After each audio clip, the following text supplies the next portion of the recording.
మధ్య మీనానగరం జయసుధ్ గారు వచ్చినట్టున్నారు సాక్ష్యం చెప్పడానికి. సినీ యాక్టర్ జయసుధ్ గారు వచ్చినట్టున్నారు మీనానగరం క్రిస్మస్కి. అందులో ఒక మాట నన్ను చాలా ఆకర్షించింది. నా జీవితం చిన్ననాటి నుంచి కూడా కష్టాలు కలిగిందే, ఎన్నో శోధనలు, శ్రమలు, ఎన్నో దుఃఖం, ఎంతో వేదన నేను ఎదుర్కొంటూ వచ్చాను. అయితే యేసు ప్రభువుని తెలుసుకోవటం ద్వారా, బాప్తిస్మం పొందడం ద్వారా నా కష్టాలన్నీ తొలగిపోయినాయి అని, నా శ్రమలన్నీ తీరిపోయినాయి అని, నా బాధలన్నీ పోయినాయి అని నేను చెప్పడం లేదు. కానీ యేసు ప్రభువుని ఎరగకముందు, యేసు ప్రభు దగ్గరికి రాకముందు వాటిని ఎదుర్కొనే ధైర్యం నాకు ఉండేది కాదు. వాటిని ఎలా పరిష్కరించుకోవాలో జ్ఞానం నాకు ఉండేది కాదు. వాటిలో ఎలా నడుచుకోవాలో నాకు తెలిసేది కాదు.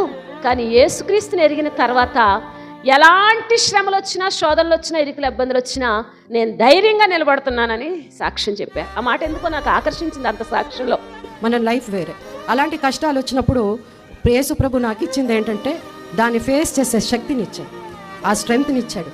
అన్నిటికంటే ముఖ్యంగా విశ్వాసాన్ని ఇచ్చాడు. ప్రతిసారి విశ్వాసం అనేది పోలిపోయి ఇంకో వెనక అడుగు వేద్దాం అనుకునే లోపల ఆ అడుగుని ఒక 10 అడుగులు ముందుకు తీసుకెళ్ళిపోయేవాడు ఆయన. అది ఆయన ఇచ్చిన గొప్పతనం. సో అది మనం ముఖ్యంగా గ్రహించాలి. ప్రభు ఎలాంటి మనకి ఎందుకంటే అందరూ చాలామంది మనం ముఖ్యంగా చాలా చెప్పచ్చు, ప్రభు చేయాలి అనుకుంటే ఆయనకి ఎంత ఒక క్షణం కూడా అవసరం లేదు. అలాంటిది దేవుడు మనకి